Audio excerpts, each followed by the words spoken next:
उत्तर प्रदेश में बहुजन समाज पार्टी ने अब तक लगभग आधा दर्जन से ज्यादा लोकसभा सीटों पर अपने उम्मीदवार बदल दिए हैं, लेकिन सबसे ज्यादा जिस सीट पर चर्चा है वो है जौनपुर। और जौनपुर को लेकर अलग अलग दावे और वादे किए जा रहे हैं। हमारे साथ बातचीत करने के लिए पूर्व सांसद और बाहुबली नेता धनंजय सिंह जी हैं। बाहुबली कहा जाए आपको? धनंजय सिंह कहिए, हम लोग नेता हैं। ठीक है धनंजय भाई, ये बताइए, कल तक आपकी पत्नी, आपको सजा हो चुकी थी, आप जेल में थे, आप जमानत पर छूट कर आए, आपकी पत्नी लोकसभा चुनाव लड़ रही थी, लेकिन कल शाम के बाद आप एक्टिव नहीं हैं, आप अपने घर पे बैठे हैं, आपकी गाड़ियां आपके कैंपस में खड़ी हैं, आपकी पत्नी आपके घर पे, आप सपोर्टर्स के बीच में नहीं जा रहे हैं, और बीएसपी ने आपके मुकाबले, आपकी पत्नी के मुकाबले दूसरा उम्मीदवार उतार दिया। क्यों, क्या ऐसा हो गया?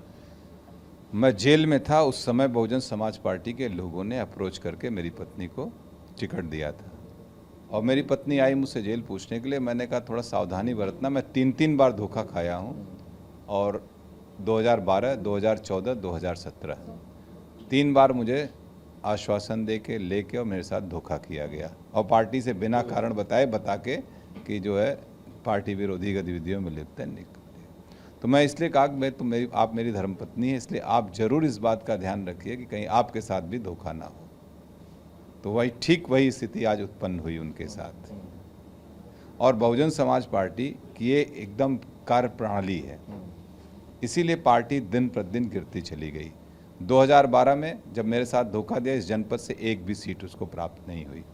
फिर 2014 में मुझे आश्वासन दिया, मैं उस समय एक फर्जी मुकदमे में बंद था, मैं सुप्रीम कोर्ट से पेरोल पे आया था, चुनाव लड़ा मैं, और इन्होंने जाके इनके 2 कोऑर्डिनेटर मुझे कोर्ट में आश्वासन दे के आए कि आपको टिकट मिल रहा है, आपके लिए आप आ जाइए, पेरोल करा के आपको देंगे। और जिस दिन मैं निकल के अगले दिन जो है दूसरे से नामांकन करा दिया गया। वो 2014 में बहुजन समाज पार्टी को पूरे देश में एक भी सीट नहीं मिली।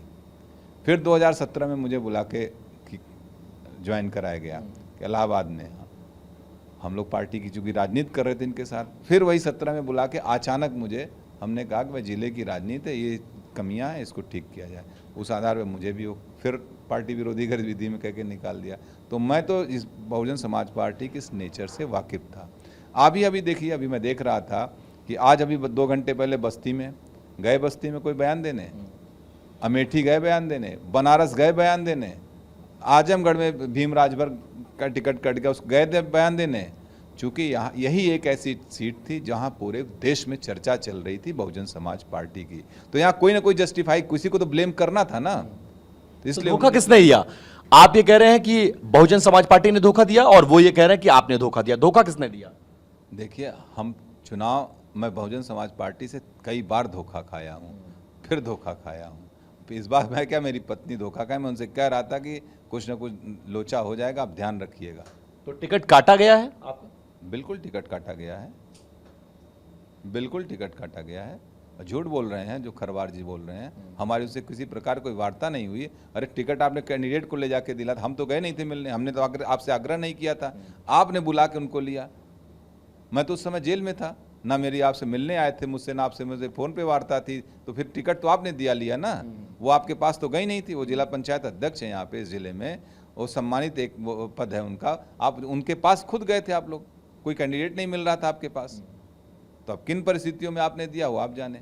लेकिन वो ये कह रहे हैं, लेकिन सुनिए, आपकी अपनी पार्टी, मैं समझ सकता हूँ इन लोगों की मजबूरियां भी मैं समझ सकता हूँ। आपके पास मैं दे रहा हूँ 5-5 गाजी, कई लिस्ट इनकी बदली हुई दिख रही है, तो आप वहाँ पे भी देखिए।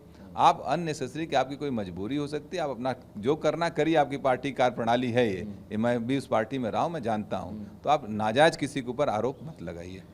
खरवार साहब अभी आए थे श्याम सिंह यादव का नामांकन कराने के लिए, बाहर निकले, मीडिया से बातचीत किया, और ये कहा है कि आपने कल फोन किया मायावती जी को, ये कहा कि आप चुनाव लड़ने में असमर्थ हैं, अब आप चुनाव लड़ना नहीं चाहते, आप किसी और कैंडिडेट को ढूंढ लीजिए, इसीलिए श्याम सिंह यादव को हमने मैदान में उतारा है, क्योंकि आप चुनाव मजबूत लड़ रहे थे, बीएसपी यहां से जीत रही थी, वो ये बात कहते हैं, लेकिन आप किसी दबाव में हैं। आपने फोन किया था, आपने टिकट वापस किया।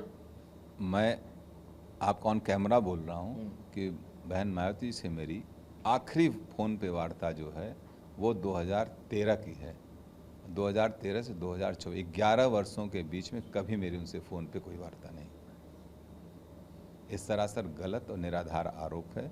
अब किन परिस्थितियों में यहाँ ये लोग किए हैं वो जाने जाके बताएं। चूँकि ये सीट बहुत अच्छी थी, इसका वो भी होता, रिपरकशन भी होगा, हो भी रहा है। उसको देखते हुए वो लोग अपनी फेस सेविंग के लिए इस तरीके का आरोप लगा रहे हैं। आपने कोई अपना टिकट वापस नहीं किया, आप चुनाव अब भी लड़ना चाहते हैं? कोई मतलब नहीं है।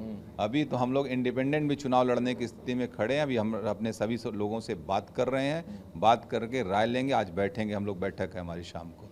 एक हाइपोथेटिकल क्वेश्चन है, आप चुनावी मैदान से लगभग बाहर हो गए हैं, क्या आप निर्दलीय चुनाव लड़ेंगे या नहीं लड़ेंगे? फिर मैं अगला सवाल आपसे पूछूंगा। देखिए, इंडिपेंडेंट चुनाव, लोकसभा का चुनाव बड़ा है। मैं इसके पहले भी लड़ा हूँ। 2014 में मुझे उस आधार पे मिला था पेरोल। उसके पहले मैं 2004 में भी लड़ा हूँ।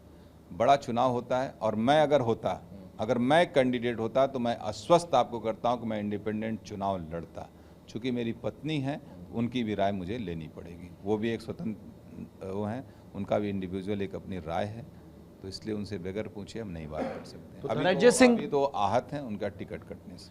धनंजय सिंह फिर किस तरफ जाएंगे? क्योंकि अब बीजेपी, बीएसपी और समाजवादी पार्टी, 3 कैंडिडेट प्रमुख उम्मीदवार जो हैं चुनावी मैदान में हैं। आपके सपोर्टर्स, आपके वोटर्स, आपके शुभचिंतक किस तरफ जाएंगे? आप किधर जाने को बोलेंगे? अभी तो सब लोग आहत हैं। अभी शाम को मैंने कहा ना, आज शाम को बैठक है, अभी देखें क्या कॉल ली जा सकती है। उसके बाद सभी प्रमुख सहयोगियों को मैं बुलाया हूँ, बैठ के बात करके कॉल लेंगे। आप किसी दबाव में थे? कुछ कहा गया, ऊपर से दबाव बनाया गया, इसलिए आपने असमर्थता जता दी? किसी तरह की कोई प्रेशर पॉलिटिक्स है जौनपुर में? धनंजय सिंह किसी के दबाव में आने वाले हैं क्या? मैं कभी किसी के दबाव में नहीं आया। व्यवहार एक अलग बात हो सकती है, आप हमें व्यवहार में जीत सकते हैं, दबाव में हम लोग कभी किसी से नहीं डरे। और ख़ास तौर से बहुजन समाज पार्टी को ये बात नहीं करनी चाहिए। जब बहुजन समाज पार्टी की सरकार थी, बहन मायावती जी मुख्यमंत्री थी, उस समय मुझे इस जिले में आने के लिए धारा 144 लगाई गई थी, और मैं और लोग, हमारे तमाम पत्रकार साथियों ने मुझे दिल्ली में कहा कि मत जाइए, आपकी गिरफ्तारी हो गई। मैंने कहा मैं नेता हूं, मैं जाऊंगा, बहुत करेंगे, गिरफ्तार करके मुकदमा लगा के जेल भेजेंगे। और मैं आया, कम से कम 10 हज़ार लोगों की जनसभा इसी टीडी कॉलेज के ग्राउंड में करके गया, और बहन मायावती उस समय प्रदेश की मुख्यमंत्री थी। और उसके बाद जब ये आरोप लगा कि धनंजय सिंह ने माफ़ी मांग ली, तो हमने कहा ना मैंने कोई गलती की है, ना मैंने कोई माफ़ी मांगी है। और ये सब लोकतंत्र के जुमले नहीं, ये सब राजतंत्र के जुमले हैं। मैं वही धनंजय सिंह हूँ। ये बहुजन समाज पार्टी मेरा चरित्र जानती है। इस तरीके के आरोप न लगाए तो ज़्यादा अच्छा है। अंतिम 2 सवाल, क्योंकि आप चुनावी मैदान से खुद को बाहर कर रहे हैं। किसी बीजेपी के नेता से कोई बातचीत, किसी क्षत्रिय समाज के नेता से कोई बातचीत, किसी ने आपको कन्विंस करने की कोशिश की कि मत लड़िए चुनाव? किसी से कोई बातचीत हुई इधर दिल्ली के बड़े नेता से, प्रदेश के बड़े नेता से, बीजेपी के बड़े नेता से? नहीं, किसी से कोई ऐसी बात नहीं हुई। किसी से कोई ऐसी बात नहीं हुई है। किसी से कोई ऐसी बात नहीं हुई। और जब से चुनावी प्रक्रिया शुरू हुई, मैं 5 मार्च को जेल चला गया। उसके बाद से वैसे भी किसी से मेरी कोई वार्ता नहीं है। और इधर बीच भी कोई, 4-5 दिन हुआ मुझे आए, और जिस दिन से मैं आया हूँ उसी दिन से कर रहा था टिकट कट जाएगा, टिकट कट जाएगा, टिकट कट जाएगा। तो मैं तो एकदम मुतमईन था कि टिकट कट ही जाना है इनका, मुझे लग रहा था, और वो ही हो गया। आपके हिसाब से पल्ला किसका भारी है आज की तारीख में जौनपुर में? ये भविष्य के गर्त का सवाल है।